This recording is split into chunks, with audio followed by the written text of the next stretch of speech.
Ito, what motivates you the most? Wala akong pera. Pera. Yun nagmamotivate sa wala akong pera. Broke. The power of broke. Broke ako eh. May kwarta. Ikaw, Kika. Same.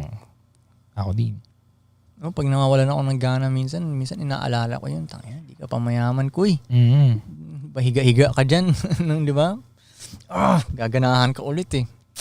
Minsan manonood ako ng mga clips ng kotse. Yun minsan ginaganahan ako yung mga nakasetup ng kotse sa YouTube. Yung lakas makagigil nun. Yun, hassle ko ulit kasi gusto mong maglaro rin ng ganun eh. Di ba? Talaga naman. Sinisave ko nga to na caption eh. Gusto ko ilagay na. Kukuhain nila yan. Sige ka. Marami pa tayong bala. Work Work hard like a single mom. Save up like a car guy. Save up like. Para makabili ng parts. Sige, magsabi kayo ng mas matipid sa car guy na nag-aabang na bumili ng muffler o kaya mags. Sige. Sabi nga nila kung ayaw mo daw maging addict yung anak mo, i-introduce mo daw ang kotse sa kanila. Oo, talaga. Kasi pang bibili na ng car parts. Oo, makakita ka ng lalaking pansit canton magsusurvive ang makabili ng mags. Makakano lang ng kotse, no? Oo. Save up like a car guy. Kakaiba yung mga car guy. Humilig ka sa auto. Nako, matututo ka mag-financial management. Makikita mo ang mahal ng mga nila sa auto, no? Financial management, 100% sa kotse. Pwede mo nang pang negosyo lahat pinambili mo din sa kotse mong yan eh, no? Pero, save up like a car guy. Tapos huwag kang bumili ng kotse. Diba? Lupit mo nun. Tag-inang yan. Paano daw yung lifestyle ko nung 20 years old pa lang ako? Puro hustle ka ba nun? Okay, 20. Ako hustle ako nun, pero ang dami ko pa rin ginagawang. Pero wild ako nun, tol, kasi 20 years old, siguro yun yung mga panahon na. Nasaan ka nung 20 ka? Nasa Tati ako nun. Majority yung buhay mo, states yun. Nasa Tati ako nun.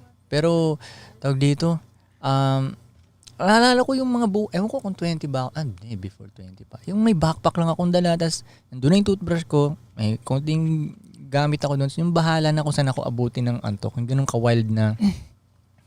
Hindi ko alam kung saan ako matutulog sa araw na yun. Parang homeless, tol. Meron ako, umuwi ako doon sa bahay namin. Pero, yung ano mo yung ba? lifestyle ko lang, hindi ko alam saan ako aabutin. Bahala na kung saan ako aabutin. Bahala na. Laging ganun ako. Dala ko yung backpack ko lagi. Nandun yung toothbrush, mga damit ko, sarap ganyan. Sarap na. Tsaka may dala akong isang dilata, 2 dilata, ganyan. Pang-survive. Kasi kung saan ka abutin. Ganun. May trabaho ka na nun? Discarding nga.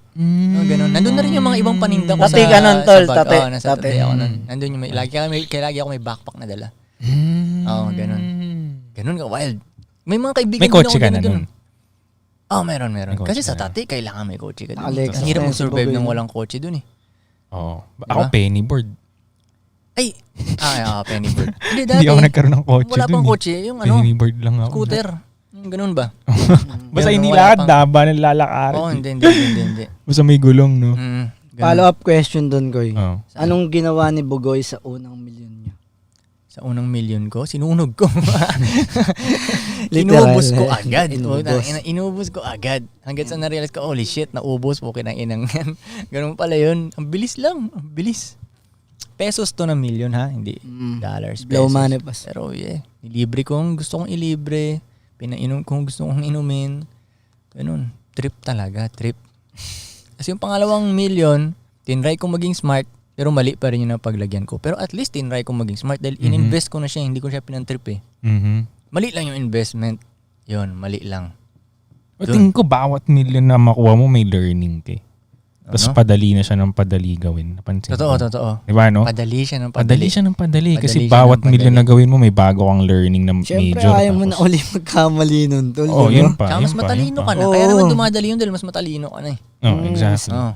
Dati, yung unang milyon ko, feeling ko, na talaga ako eh. God I ka. made it na eh. Parang ganun eh. Para ka ng God na, parang ganun yung feeling Siyempre, mo. bata ka lang nun, tol. Bata ka pa, makahawa ka ng 1 million. Feeling ka talaga nun, laki ng ulo mo nun. Feeling mo, ikaw na si Don. Diba? Don Koy. Ikaw pa rin pala yung pinakamahirap sa lahat ng milyonaryo. Kasi 1 lang eh. Yung una bang million mo, hinawakan mo yung cash, ganun? Hindi. Nandun siya. Ang bilis nga. Kinabukasan nun, hindi na agad siya 1 million. Kumastos ako eh. 6 digits na ulit mo. Oo, hindi na agad siya 1 million nun. Kinabukasan. Bawasan mo lang rin talaga ng piso yun eh. Hindi na million ganun. Yeah. Tsaka, nangutang rin yung parents ko sa akin nun. Kaya, ang bilis yan naging hindi 1 million. Bilis lang, wala lang. Lalo na ngayon. Noong unang panahon, malaki ang 1 million. Ngayon, hindi ka makakabili ng bahay dyan eh. O, diba? 1 million. Gagawa mo dun. Diba? First million, dog. Sabi nila, pag paabuti mo lang daw ng 5 million, mas madali na eh.